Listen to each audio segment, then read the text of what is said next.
All right, ladies and gentlemen, boys and girls, welcome back to the Bokeh Podcast. We lost the music sound there for a second. Now we've got that. All right. Welcome back to the Bokeh Podcast. I'm your host, Nathan Holritz. It is Friday. Fortunately, it's Friday. And it looks like right now we've got everything working like it should be for the time being. Thanks for joining us today. For those of you who are live streaming with us on YouTube, youtube.com/Bokeh Podcast or Facebook.com/Bokeh Podcast, please don't hesitate to join in the conversation. You can comment, ask questions along the way, send us funny emojis if you want to, but feel free to engage in the conversation. Would love for this to be a group conversation. We're touching on a really important topic today, and I don't want anybody to miss any of what we are discussing. For those of you that are listening to the audio version of this after the fact, we do live stream every single Bokeh Podcast episode. And you can go back and see the replays at youtube.com/Bokeh Podcast. You can subscribe and turn on notifications there as well to keep up to date with the upcoming episodes. And then join us for the next live streams as well. As I promised, that one other note here before I introduce my guest and talk a little bit about what we're going to be doing today. As I promised before, every single episode, I made a small donation to Charity Water. Charity Water is the organization that I like to give to, but I just want to use this as an opportunity to encourage you to give back to your local community, to national organizations, international organizations. In fact, the gentleman I'm about to introduce is a friend of Sean Lee, who we had on the podcast a little while back. And Sean really encouraged me in this realm to look for opportunities to give back. And so I want to do the same thing for you all. Take advantage of those opportunities. It's amazing how even just a little bit of money can go a long, long ways. And so look for those opportunities if you will. All right, enough of the introduction. And we'll actually tone the music back down now. And I want to introduce my guest for today. Chris Jones is here with me. Chris, thanks so much for hanging out with us today for the special edition of the Bokeh Podcast. Thanks for having me on. I appreciate it.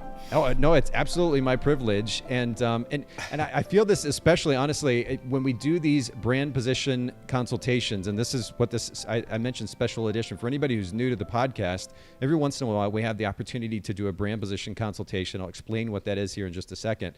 But anytime a photographer is willing to do this with us live, now that we do these live streams as well, I especially appreciate it because I know you're kind of putting yourself out there a little bit. We're talking about your brand and ways to improve your brand. That's a little bit on the vulnerable side. I just appreciate you willing to have the conversation. As I expressed to you, Chris, before we got started, really one of the major reasons, in addition to hopefully helping you in some way, one of the reasons that we do these shows is to help give a little bit of context and guidance to this topic about brand position to the industry, because it's not a topic that's discussed a whole lot in the industry. Had you heard much about this prior to our conversation? Not so much as a brand position as much as telling your story as, your brand story. And I've always kind of wanted to dive more into that.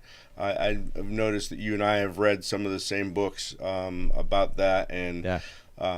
But as far as a brand position and your local brand position, I had not heard much about that, no. Well, and you may be alluding to building a story brand. Donald Miller, is that one of the books that you've read? Yeah, yes, I have as well. Yeah. Beautiful, beautiful book. Yeah.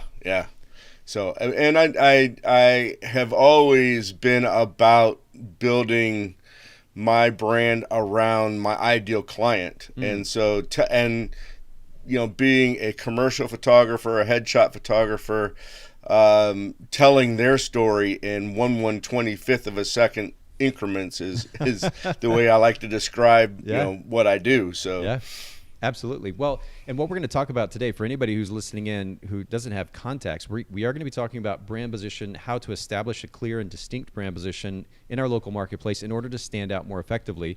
I told Chris that I was going to just briefly explain brand position to our audience. And I'm going to do that real quick, Chris, here, if that's all right with you.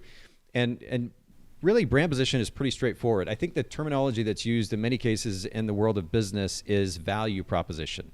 And that is what a brand position is. It's very simply a unique, hopefully unique, value proposition that your business represents in the marketplace. And the benefits, at least as I've established them, are fourfold. Number one, it enables potential clients to immediately know that unique value proposition. When they land on your website, they should see that value proposition, that brand position statement immediately. And we'll talk about what that might look like here in just a little bit. Number two, it filters irrelevant potential clients. Chris just mentioned his target market. And one of the goals with an effective brand position statement is to filter out those who land on the site who actually aren't relevant to that site. SEO does a little bit of the job of getting the right people to the right place. But then if they land on that site, they happen not to be a fit, we want to go ahead and send them along their way and only keep those who are relevant to the value proposition being offered. Number three, it simplifies and focuses marketing efforts. And this is important because there's so many different directions we can go as professional photographers. Wedding photographers, for example, have, again, so many different directions they could go within that genre. Simplifying the marketing efforts, having a particular niche and focus ultimately does simplify, I should say, the marketing efforts because we're focusing on one particular thing. Rather than 3 or 4 or 5 different messages, we focus on one message, driving that message home in a variety of ways. So it simplifies and focuses our marketing efforts. And the fourth benefit is that it encourages better time management. And this plays along with that notion of simplifying marketing efforts. Again, if we have 3 or 4 different messages to try to communicate to our market, our local marketplace, whether through networking events or social media or ads or otherwise, then that takes more time to actually carry out. If we have a primary focus, an individual focus, a niche down focus, then it helps us manage time more effectively because once that message is out there, we've essentially done our job, and we just continue to repeat that process in a variety of ways. So it helps encourage better time management. But on that note, Chris, I want to come back to you because I, first of all, want to make sure that we introduce you to our audience. And Chris is a photographer based in the Detroit area, Troy, Michigan specifically. Is that right? No, I'm actually in Plymouth, Michigan, which is the other side of Detroit. Okay. Yeah. You can see I know Detroit really, really well. When I was doing a little bit of market research, and we're going to talk about this in a bit, for your competition in the area, I was looking at where, I think I found an address there on your website and where that was placed. And I saw it was in the greater Detroit area. So I immediately simplified in my mind. But thanks for the clarification. And I'm exactly halfway between Ann Arbor and Detroit. Okay. And Troy is north of Detroit. So my market actually hits both Ann Arbor and Detroit. Interesting. So, okay. Yeah. What is maybe for context too, and this is kind of interesting to consider, what is do you know offhand the general population of Detroit and Ann Arbor as well? I do not know. Okay. You might know better than I do. And we could even do a quick Google search. It's not that big of a deal. I was just curious. It's interesting to consider when we're looking in a marketplace. Detroit is plenty big, lots of opportunity there, so there's no need to go outside of that. But in some cases, some photographers might be in a smaller marketplace, and if there is a limited population, there's a limited marketplace, and so there's opportunity to maybe expand that to a region or even a state, depending on where they're based. Montana has limited population, so they might want to broaden things a little bit if they're in a smaller town. But nonetheless, in your case, Detroit area, and you've got a lot of potential business there. ChrisJonesHeadshots.com for anybody listening in or watching, and then on Instagram, it is Picture Dude, PICHUREDUDE. I have to at least, and we'll come back to this, but I have to at least get your story, the backstory on how you came up with this handle. Sure, there is a backstory on that too. Okay. So I was many moons ago in a previous life, I was a school photographer. Okay. And I would present myself when I would go into the school. I would say, "Never fear, Picture Dude is here," and that's kind of how I came up with that. And at the time, there wasn't a such thing as Instagram. There wasn't really anything that I needed a handle for, but I did use it on my eBay account, and so it stuck there. And then when Instagram came along, Picture Dude was available, and I used it. I love the backstory, and we'll come back to that a little bit. There's something I love the humor innate to that immediately when you see that name, and it probably makes some people kind of wonder a little bit. It certainly made me wonder a little bit. There might be opportunity to play off that, or if depending on the target market and ultimately the messaging that you land on for your brand, there might be opportunity to look for a handle that's more relevant to what it is that you're trying to accomplish with your brand. So we can come back to that, talk about it in just a little bit, but. We already talked about your marketplace. Talk to me just a little bit at this point, and your website already really states it. The URL states it. But what is your specialty as a photographer, as a professional photographer? So I'm a commercial photographer, and the foundation of that is going to be headshots. But I also do some product and some branding photos, for content for different websites and material for programs. Okay. And then I also do some real estate and some product photography. Okay, so there's quite a bit of mix, but this is a great segue actually to my next question, which is, and by the way, for context, for everybody listening in, and certainly for you, Chris, but the reason for these questions is we're trying to kind of get a collective picture of what the brand is doing, what you're trying to do with the brand, what direction you want to go in. And that helps us give context to what messaging might be most relevant. Because one of the things, and you may have seen this, Chris, with your experience in the photography industry as well, a lot of times photographers get super creative and they come up with some cute little tagline and they put it through social media or they put it on their website. And the reality is, and you can see this pretty quick in some cases, the tagline doesn't mean a whole lot to the actual brand itself. They say one thing, but they may be photographing something else. It's easy to come up with a tagline, a cute tagline. It's another thing to come up with a tagline that's actually, one, relevant to the brand, two, reflective of what it is that you want as an individual, as a business owner, and then three, as we're going to talk about, a message that is that resonates with that target market, that speaks to a value proposition that they can relate to, that they want, and ultimately then want to buy. They're converted as customers more effectively as a result. So that's kind of the reasoning for all these questions, just to give context to yourself and to our listeners. But with all of those different types of photography that you offer, the services that you offer within the realm of commercial photography, what does the percentage breakdown look like? What are you shooting most of versus the others? I would say it's probably close to 80% headshots. Okay. And specifically individual boutique headshots. And I would like to expand that more into volume headshots. Okay. As companies open up, I mean, we're in an odd time now. Yeah. And as companies open up, I would like to get more phone calls about volume headshots, come in and do a whole group. Okay. And by the way, as we're talking here, you may see me look down. I don't want you to think I'm like playing with my phone. I'm actually taking notes here. So you mentioned the word Sure. boutique, but then you also mentioned the word volume, which is an interesting kind of combination of words. So give a little bit more context. What would this look like in your mind as a model?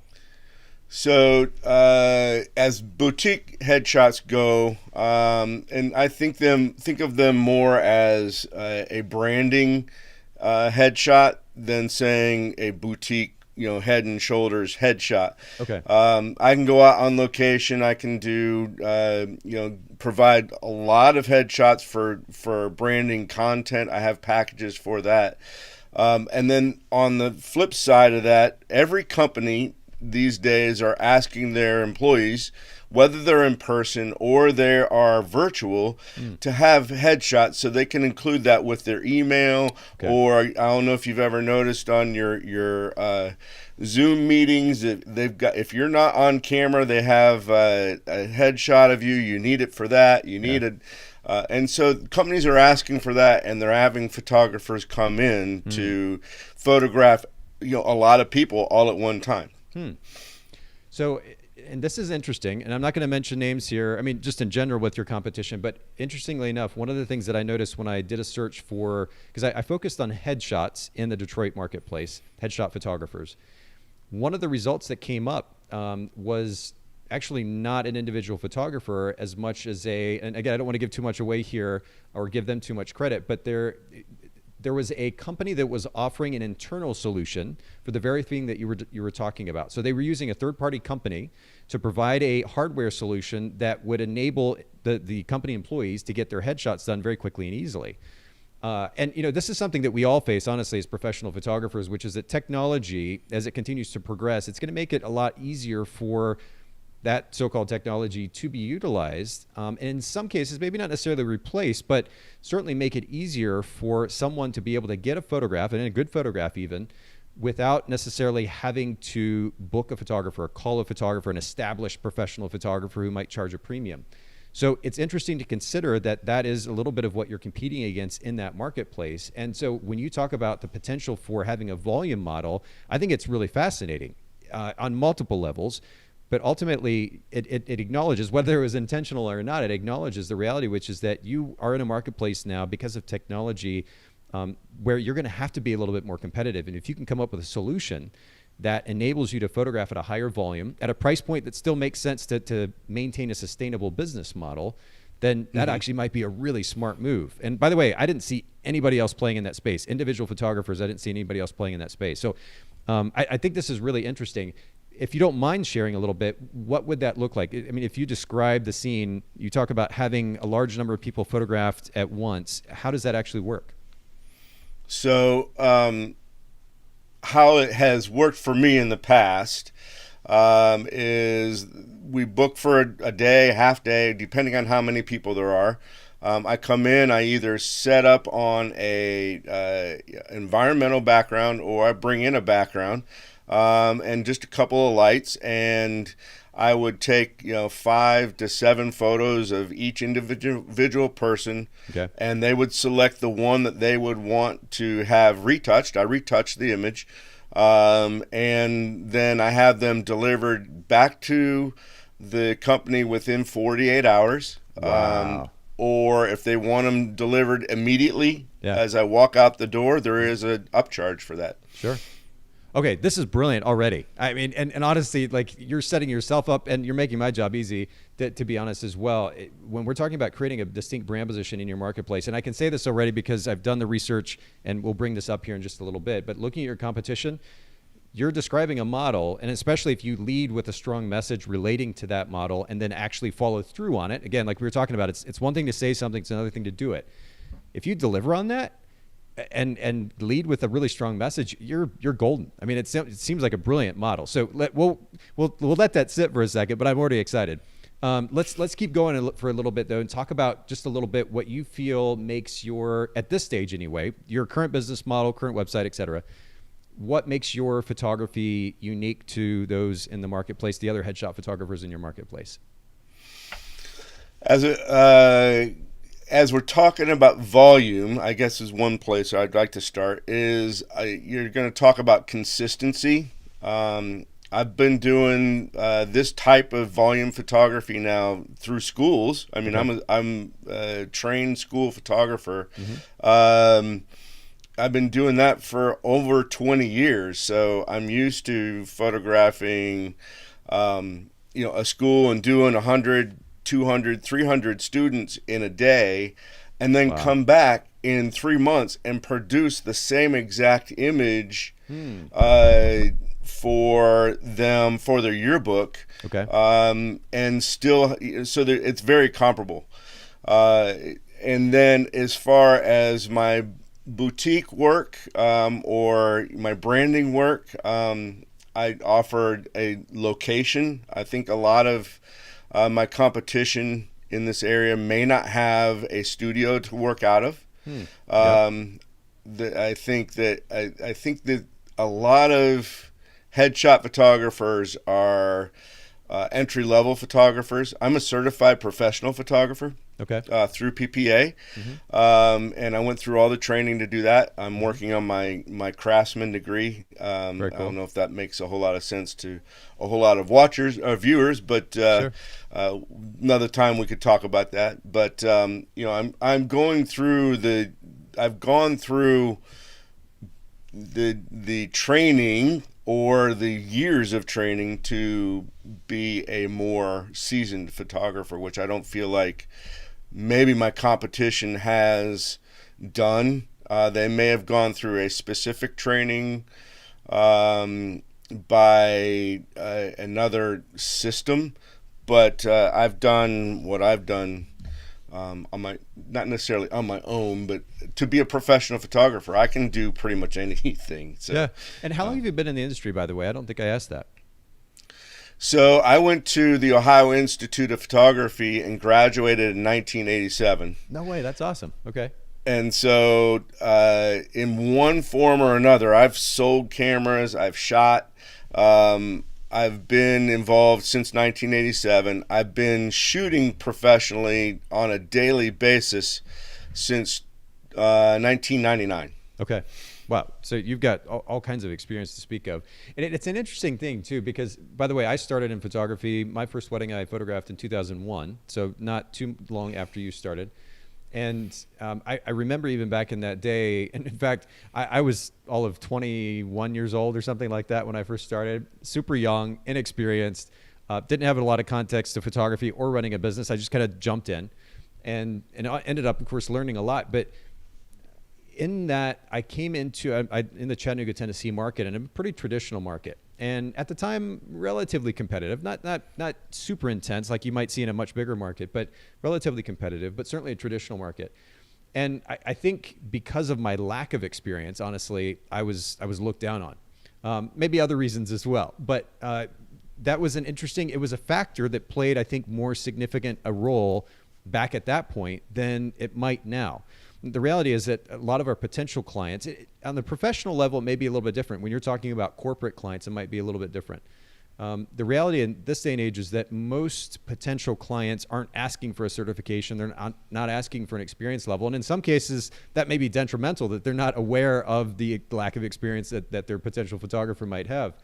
And we know that from the horror stories that we've heard, unfortunately. Sure. But the flip side of that is when we're looking at it as an opportunity, and we're talking about brand position and a way to more effectively market our businesses, experience can play a role potentially in a conversation, again, especially in a professional market like you're working with corporate clients, commercial clients, and ultimately headshot clients.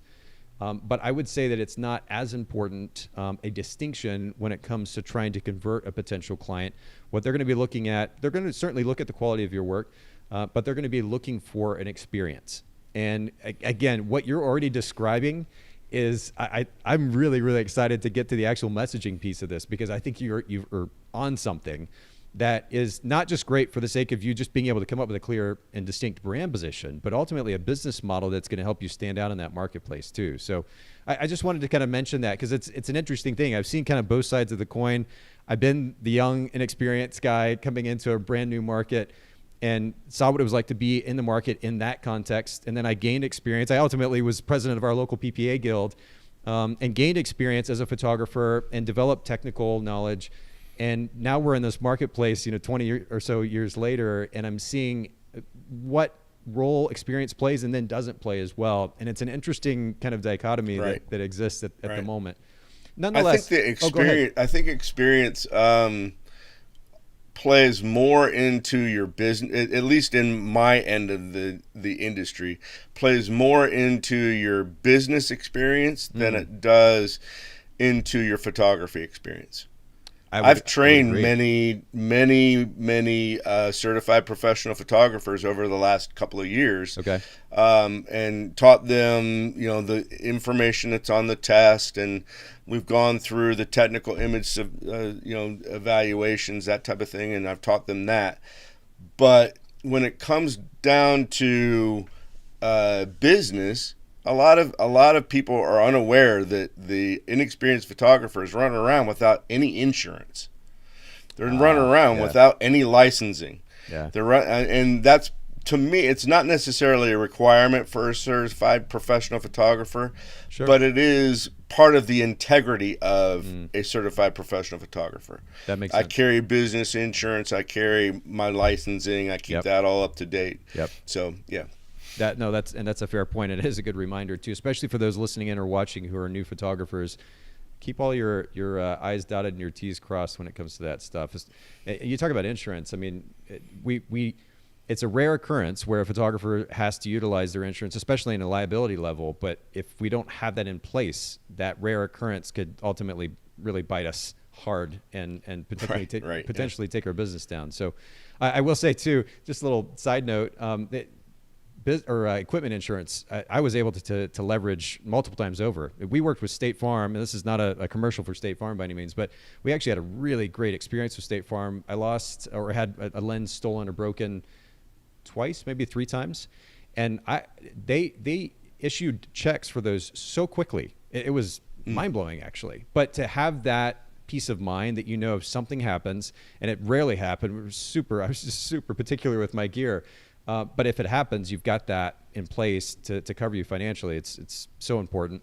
Obviously, the liability piece is huge as well. But I'm glad that you highlight that. Let me keep going though too, because one of the things that we have to consider when we're talking about a brand position, again, it's easy to come up with a cute phrase or something that sounds compelling and really creative. It's another thing to come up with a position statement that actually resonates with what our clients want. A lot of times as photographers, and I'm just speaking generally here to our audience, as photographers, it's easy to get a little bit fixated, and I'll speak from personal experience too, on what we like, what we want, and not take into consideration what the client actually needs, what they actually want, and then come up with messaging that speaks to that, and then in a service that backs it up. So to that end, Chris, I'm curious, from your experience, what would you say are your customers' 2 or 3 biggest pain points? I think, depending on the client, number one, it's going to be content. They are going to need to have a amount of content that they're going to be able to use frequently, and they don't have to think about doing that themselves. So having a catalog of content, that's where my branding photography comes into play, or my commercial photography comes into play. Okay. Some products, depending on the client. I think also the major thing that is kind of across the board is engagement on social media and with their websites.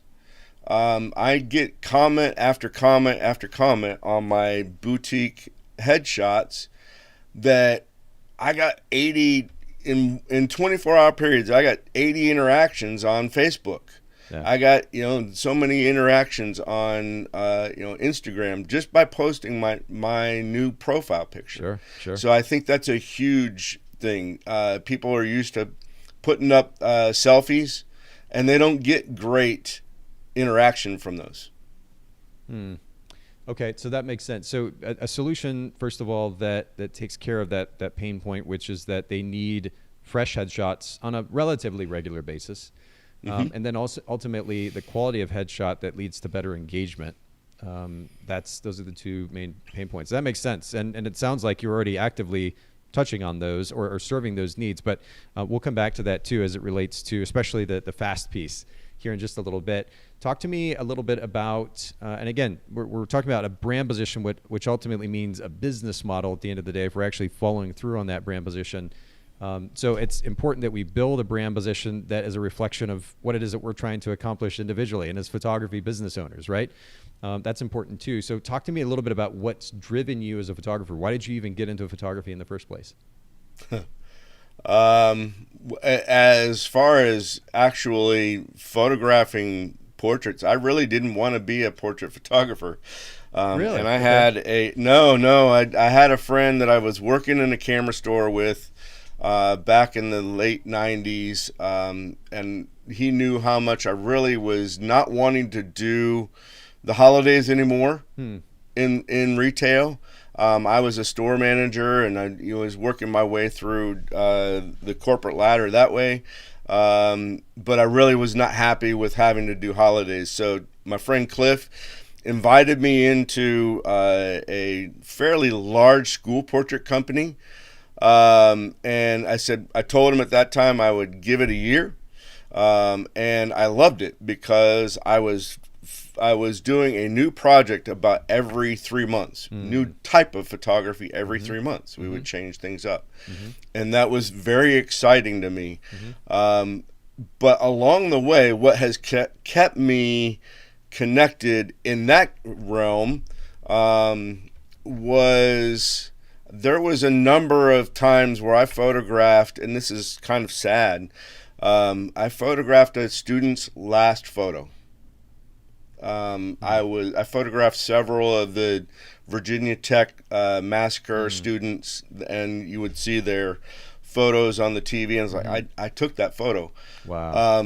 And so that kind of like it struck something in me that you're not just pushing a button, you're not just there for that 1/125th of a second. On the other end of that picture, it's a lifetime.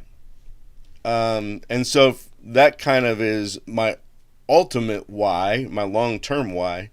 As far as what I'm doing now, I enjoy helping business owners grow their business.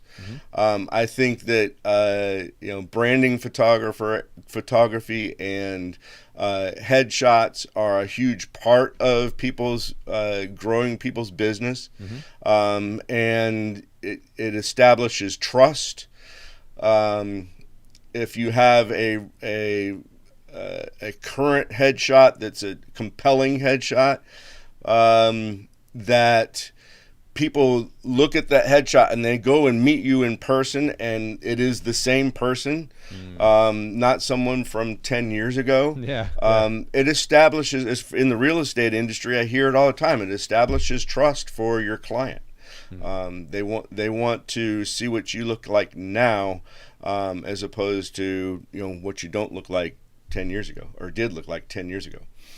Well, it sounds like you're in the right space, though, too. You talked earlier about the idea of variety, the enjoyment of variety, of working on a variety of projects. What's interesting in doing headshots now in the corporate space is whether it's every 5 minutes or maybe every couple of days, if you're working with an individual branding client for a business, a small business, you have the opportunity for a fresh project, a new portrait, and you're engaging with a different personality. And that constant variety is actually really interesting. It's compelling to think about. I used to photograph school portraits as well. I actually worked for a corporation that did that, but I had the opportunity to have child after child in front of me photographing them. So I have an idea of what that's like, that's actually kind of compelling. The other thing you talked about is making that impact, and to think about how you can impact somebody not only at a business level. You talked earlier about the engagement, the amount of engagement that you can encourage or increase even by presenting a beautiful headshot that is truly a reflection of the personality, who they are.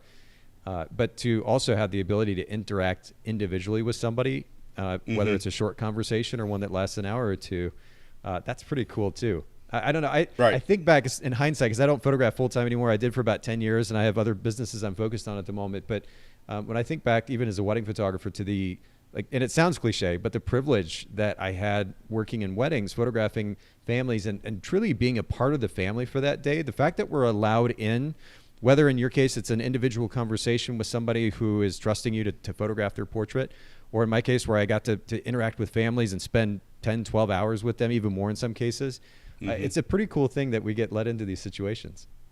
Right. And people get to be vulnerable with you if you work your conversations well. Yes. Even in a short period of time, people will be vulnerable with you. And I enjoy that type of interaction. I like with people. I am a people person to a degree. A lot of photographers, I fall into that category where a lot of photographers are extroverted introverts. And what that means to me, all it means to me is that I like being with people when they're being real with me. And, if I can encourage that in just a short period of time, or with my boutique sessions, they may even last a couple of hours. In that case, then I'm encouraging it there for a longer period of time. I've developed some closer friendships that way just by them being one of my clients, being in front of the camera. That's cool. So yeah, that's cool. Yeah. You're making me want to have my portrait done by you. I'm very much like you in that I don't have a whole lot of patience for those fake conversations, fake interaction. Like let's actually be real here. Let's stop trying to put on a show. Let's just engage in a conversation. We were talking about this before we went live today, actually, which is that even in this podcast, I make a genuine effort and attempt to have genuine conversation. And in fact, in some ways, it's kind of ironic to even say that, because we shouldn't have to work to have genuine conversation. We should be able to just talk, to put ourselves out there.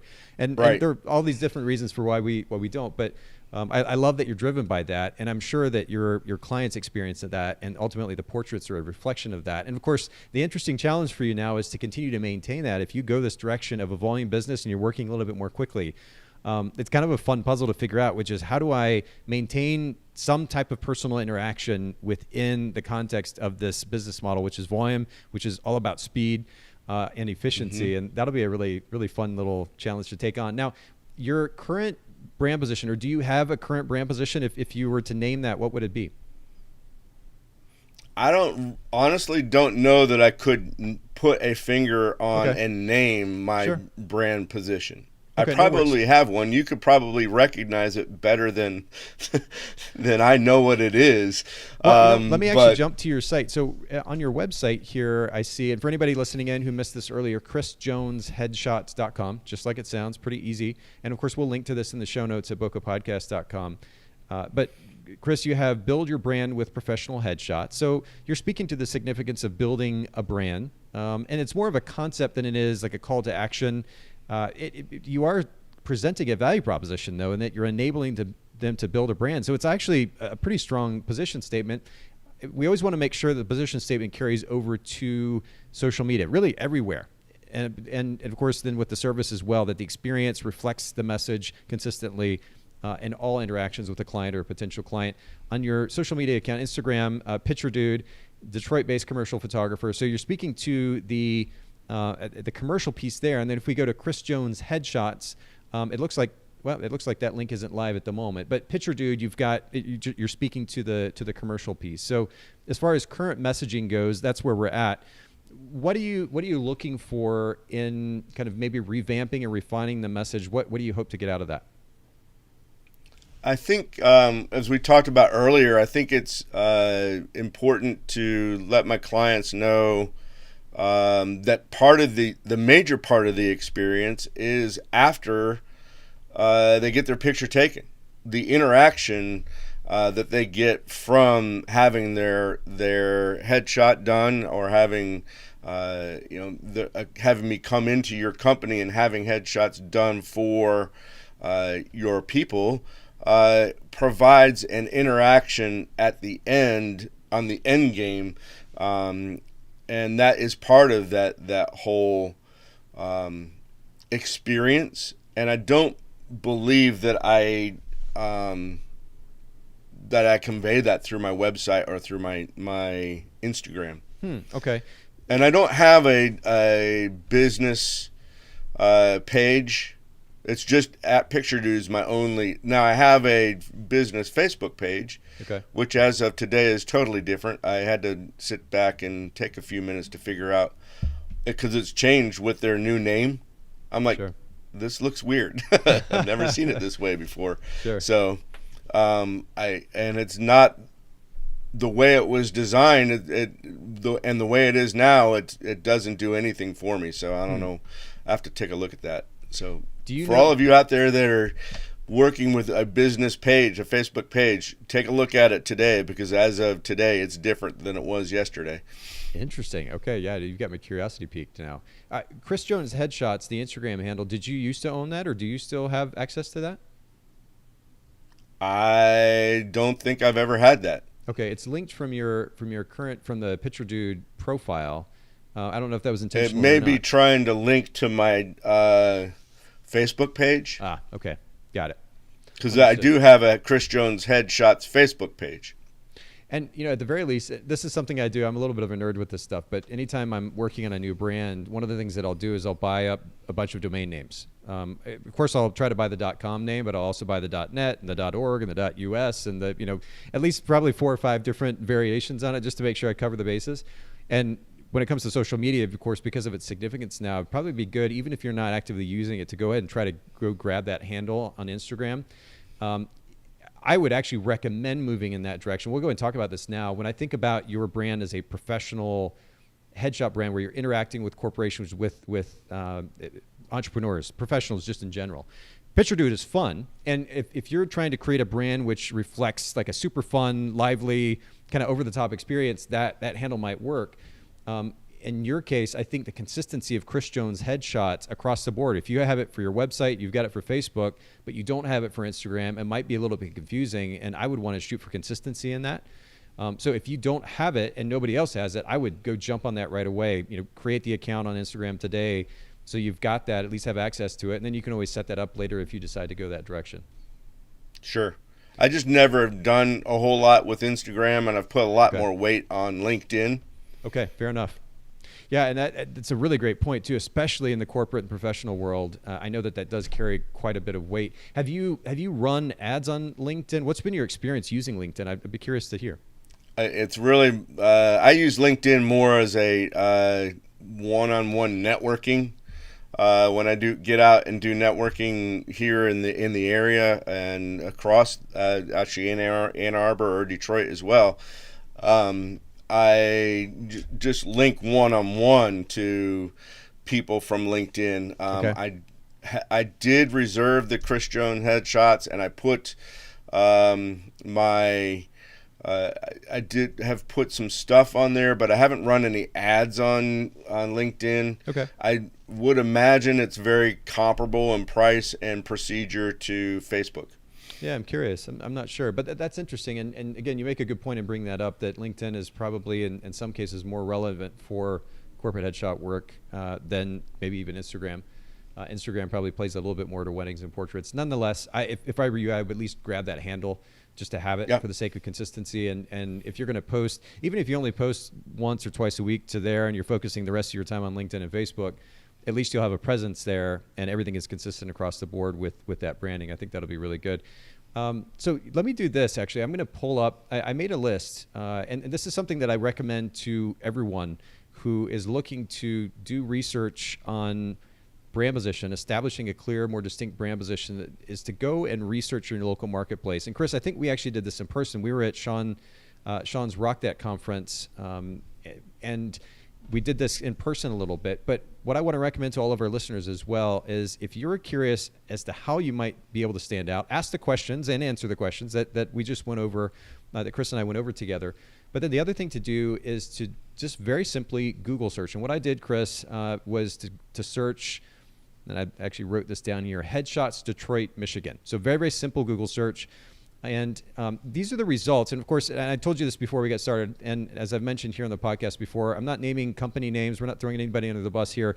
I'm just naming or describing, I should say, relating the copy, the text that I see on the website, the messaging that we see on the website. And the reason to do this, again, for context for everybody listening in and watching, is to develop awareness about the messaging that your competition is using.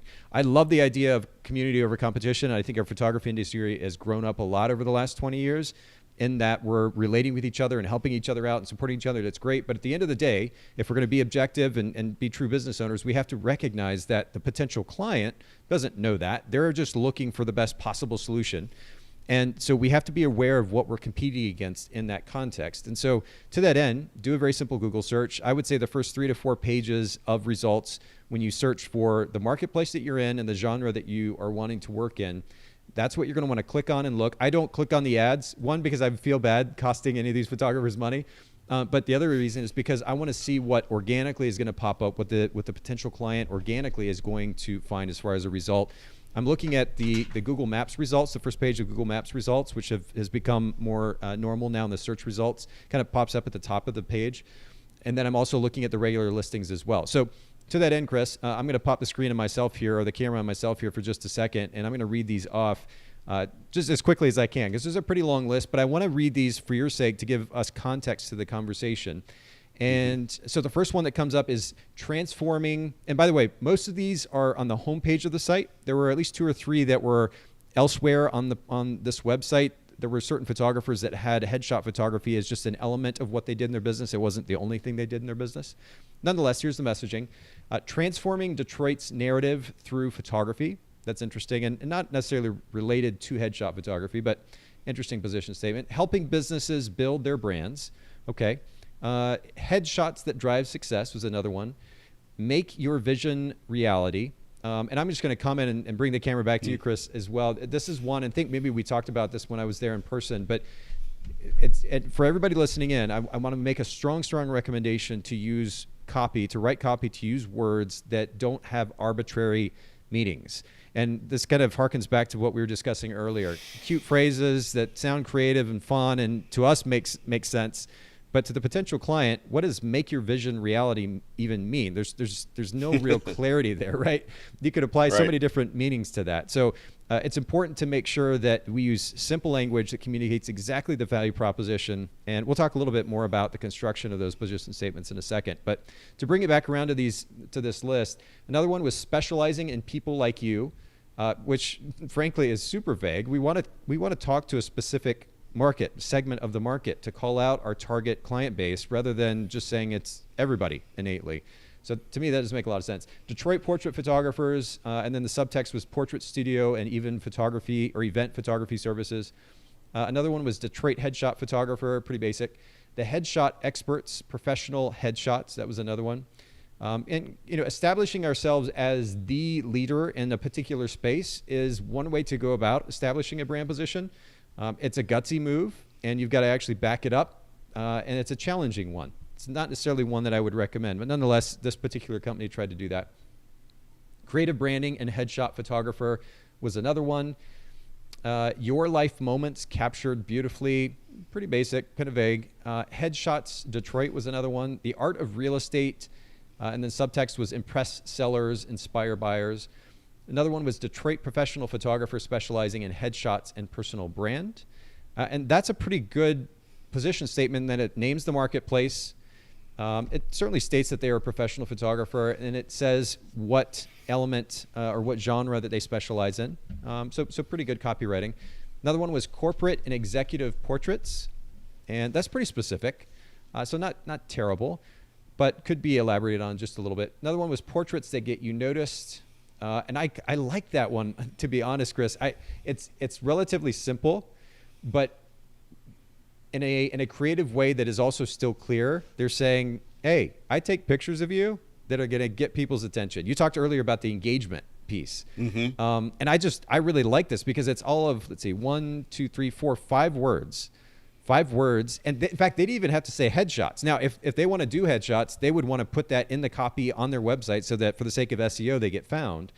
But this is and for all of our listeners as well and viewers, this is a brilliant position statement because it communicates very, very clearly, but creatively, simultaneously. And that's a tough thing to do. So I just wanted to highlight that. I think it's a great example. Just a couple more. Professional headshots for business professionals, actors, and models. Another one said professional headshot photography. Another said modern headshots for models, actors, politicians, and business owners in Detroit, Michigan. And then subtext was want to look your best, ? Photography for the quality-minded. This is a tough one. And the reason I kind of cringe here is because quality is kind of like price. Everybody talks about it. And so it's not very distinctive. And so it's not something I would recommend to most photographers. The subtext there was commercial, advertising, and business photographer. And then the last one was the headshot photographer for people who don't like to pose. Now, that and the one that I mentioned earlier, honestly, are pretty brilliant. This one, the headshot photographer for people who don't like to pose. So, when somebody thinks about a headshot photographer, in some cases they might think of some stuffy guy that comes in and he's really formal and stiff and boring, and you don't want to spend time interacting with this personality. And this person, and not only that, but you got to sit in these weird, uncomfortable positions, and it's annoying and frustrating. This photographer dispels that whole notion with their position statement, and it's brilliantly done. They talk about the genre. They talk about the difference that the value proposition, the unique value proposition their business brings for people. And they also talk to the target market. It's anybody who wants a portrait who doesn't like to pose, which is a pretty big marketplace, but it's brilliantly told. The only thing that they didn't do there was to call out the actual location, which of course they could have done in other text on their page. So it's not a loss by any means, but that was a really strong position statement. Anyway, those are some examples. In fact, all the ones that I could find in the first 3-4 pages of results. What are your initial thoughts as you're hearing some of those? Wow. I mean, I'm not sure that I have a whole lot of words to put behind it. I mean, it sounds like my competition knows where they're going, put it that way. But they may not have the words to put, just like I don't have the words to put behind it. I mean, I kind of like my tagline. I have used a different tagline in the past that I kind of went away from. It was connecting your image to your mission. Okay. And it felt starched to me, real stiff. And so and that's not really what I was looking for. I'm looking for more of that, just like that last one. I was looking for that more relaxed, that conversation piece. So, and so I'm still kind of working on. massaging what that's going to look like. Sorry, I lost my ear. Pulling stuff out. Yeah. Okay, yeah, we're back together. We're good. No, Yep. that makes sense. Is there any initial, as you're hearing the statements, the copy that the other photographers are writing, do you have any initial thoughts of how you would want to contrast what they're saying? Because that's part of the goal here, right? And again, for the sake of our listeners and audience, the goal here with a position statement is to stand in distinction to what somebody else is saying. And I know that you've talked about branding photography. That's something that you do, and that's something you can continue to do. It's just a matter of not saying the same thing or communicating the same value proposition that another branding photographer would communicate. But any initial thoughts on how you might contrast what is being said? Well, again, going back to nailing it down to 5 words, I don't. But if I'm sitting here thinking about it, again, I want to have their experience to be fun. Mm-hmm. I want their experience in the end game. I want their experience to be effective as far as the engagement that they get out of it. Something earlier like you talked about a couple of words. One was fast and one was easy. What are those 2 words do you like the best?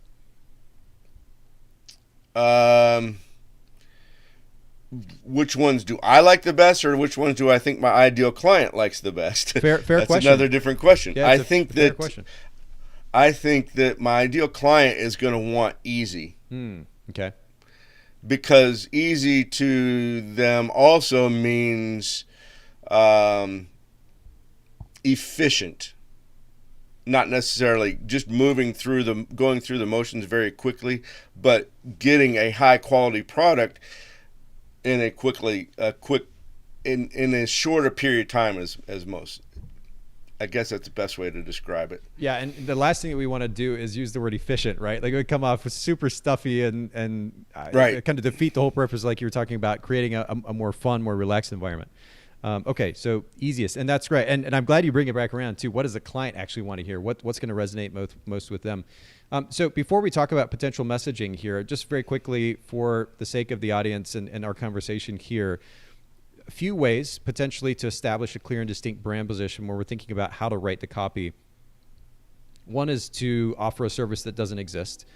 That's a tough thing to do. And in your case, you're offering a service that does exist in your marketplace. So that's not relevant at this point. The second thing to do would be to be the first to own a particular position. So the service may be in existence in your marketplace, but nobody's actually owning it. In this case, again, irrelevant because there are other photographers that are talking about headshot photography. The third direction to go would be to offer a variation of a service. And in this case, this is kind of what we're talking about. You're going to offer a headshot photography to the corporate world and for branding clients, but what about that headshot photography makes your headshot experience unique to other photographers? The variation on the service, I think, is where the most value lies, at least based on our conversation so far. And then the fourth option for everybody listening in as well is to name a particular target market. And this is the example that I always give on our conversations about this. But if I was a wedding photographer still in Chattanooga, the variation on the service would be black and white wedding photography. So I could say black and white wedding photography for Chattanooga couples. Or if I wanted to call out a particular target market, I could say black and white wedding photography for Chattanooga skateboarders, for example. And that would be a very niche target marketplace, and probably so much so that I wouldn't have enough business in Chattanooga, and I'd have to broaden that to maybe the region or the state or otherwise. But that would be an example of calling out a particular target market that you want to serve if you really, really want to niche down. So again, just for the sake of context and conversation, that's I just wanted to share those potential 4 different directions you can go when it comes to establishing a brand position. I think we're narrowing it down though for yours, and it is a variation on a service. What would you think about doing something just as simple as saying the easiest headshot experience in Detroit? Just calling it exactly what it is. What comes to mind when you hear that? I'm not so sure. I like the easiest. Okay. While I do offer what I believe to be the easiest solution, I think it's, maybe if we pulled out our thesaurus and found a different word for easiest, I'm thinking, but maybe my clientele is looking for the easiest, and that. Well, so what would another word be? Yeah, so while you're thinking about that, what I did, and I'll go ahead and pull up this website too. This is one that I recommend to our audience, powerthesaurus.org. Is a really great thesaurus too. I know there are a million of them out there, but I like this one for no other reason than the variety of words that you get from it. So simple is one word that pops up, comfortable, effortless, easygoing, light, straightforward, smooth, soft, uncomplicated. Undemanding. I didn't even realize that was a word. You could say that. Undemanding. Okay. That's right. Yeah. Gentle, relaxed, slow, leisurely, facile. Definitely don't want to go that way. Painless, calm, promiscuous. Definitely not the direction we want to go. Mild, piece of cake, unhurried, tranquil, and so forth. I mean, there's a list here. And again, the website is Power Thesaurus. But any of those initial words strike a chord? I kind of like that effortless. Ah, okay. Effortless. So how could we massage that around? So the most effortless headshot experience in Detroit. That's pretty wordy. It is a little bit, yeah. So as we're taking notes here, and let's see, effortless headshots in Detroit. Yeah, I would want to think on this, but I think you landed on a word because you're talking about the ease of interaction with you as the photographer there, the quickness of that. You talked about efficiency earlier, and again, we're not going to use that word because it sounds too stuffy, but the efficiency of the experience, and then the quick delivery after the fact. And this is where I went with why fast really struck a chord for me anyway, was because you think about a corporate or a corporation, just period, or a solopreneur, an entrepreneur, or a business owner, and especially the A-type personalities that are just go, go, go, go. I need it right. I need it yesterday. That mentality. Mm-hmm. There are a lot of people that you're going to be serving that are that way. And when you can tell them, headshots, easiest headshots for you in 48 hours or something to that effect, that would probably resonate with a lot of those clients. Not only is the experience being photographed quick and easy, but ultimately they're getting their pictures back in quicker turnaround time than anybody else is offering them. And that's really, really powerful stuff. Any additional words that might come to mind as we're talking about that? No, I'm still flip-flopping between effortless and easy. Yeah. Because I do like the effortless. It's not as simplistic as easy, but I also like, maybe I do like easy in the fact that it is simplistic. Well, from a wording standpoint, and one of the things, I didn't mention this during our conversation, I think I alluded to it before we started today, but for our listeners as well, these brand position consultations, the goal is to at least move in a direction, and we have a very clear direction here. Sometimes we don't land on an exact phrase while we're doing the broadcast itself. As far as wording is concerned, the easiest headshot experience in Detroit it's easy. It rolls off the tongue. It is a little bit on the long side. I would say we want to shoot for no longer than 6 to 8 words. When somebody lands on our website within a matter of 3 to 5 seconds, and I would lean toward the 3 seconds because people's attention span is short, and our ability to be able to read is a lot quicker. Even those that claim to be slow readers, a lot quicker than we even realize sometimes. So we'd land on that on that website above the fold, which means before we start scrolling, and whether it's on a mobile site or it's on our desktop, laptop, immediately want to communicate that message, and so we want to make it as short as possible. And I know you know that. We've talked about that idea, but just for our listeners' sake. So 68 words, and trying to narrow this message down, focusing on the notion of effortless or easy. I want to do a little bit of brainstorming as well, Chris, and I'm going to take some time over the next 24, 48 hours and come up with 2 or 3, 4 phrases and send those to you so you've got them. But I think as far as a direction goes, you've already established the model, and I think the model is brilliant. And I would say jump on this before anybody else does and run with it. I think the pricing associated with that is also an interesting question, not one that we'll get into today, but also something to think about when we're talking about a volume process, a quick turnaround time. What does pricing look like in that realm in order to attract clients, but also to match the service that's being offered? That's an interesting thing to think about. But I think the messaging we're moving in the right direction. And I think you've got a really fascinating model in that regard. Awesome. Yeah, I'm glad I took the direction I did. When Yeah. I left school portrait photography, I came back here to be with my family, and I saw about 10 different types of photography that I could do. And I said, I can't be a photographer that does everything. I just don't want to do that. So I actually hired a business consultant, a business coach, and we narrowed it down to this because it is my niche. It is what I've done for 20 years, and I can do it in a business environment as well as I can go back to schools. So it's a very familiar piece for me, you know. You were talking, I think you even mentioned the word there as you were talking professionals, effortless portraits for Detroit professionals. Does that resonate? Yeah. How many words is that? 1, 2, 3, 4, so 5. What is that? Yeah, 5 words. I think we're moving in the right direction with that. I'm going to experiment with that just a little bit. We'll save, I've written that one down. I'm going to come up with maybe 2 or 3 other options as well. I'll make sure to send those to you. And then for our listeners, if you're curious, we'll post the final product, what we land on, in the show notes at bokehpodcast.com once this episode goes live here in the next couple of weeks. We'll make sure to do that. But Chris, I'll make sure to follow up here in the next 24, 48 hours. Just briefly before we go, just a couple of minutes. We talked earlier, I just mentioned earlier, and you actually discussed this with me as well, your website, looking to kind of refine the experience in your website. Are you working currently with a developer to put that website up there? Are you using a template of some kind or a service? What's your solution? I use PhotoBiz, Okay. which started out as a template, and I've customized the template that they gave me so many times that it Okay. they could probably put it out there under its own name. So You can make some because money it no longer looks like what the original template was.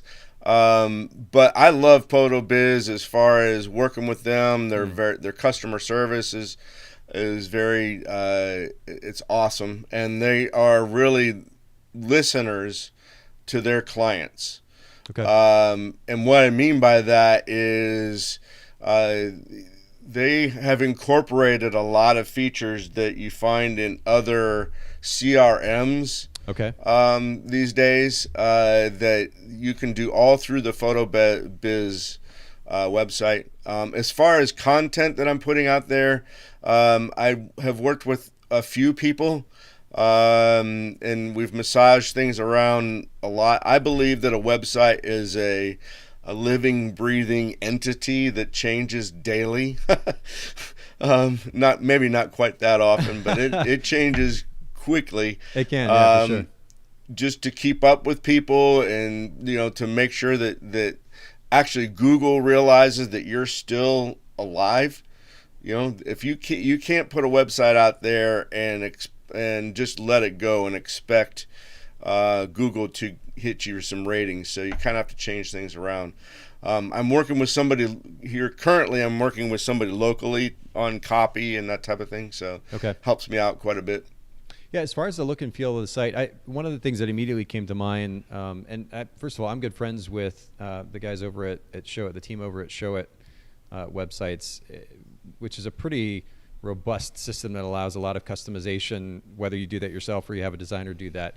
The other solution that I always recommend to photographers, I have 2 or 3 websites on it right now, is Squarespace, because it is about as plug and play as you can get. I mean, literally, I can. In fact, the other day, I think I put together a website with a span of like an hour, maybe 2 hours from signing up.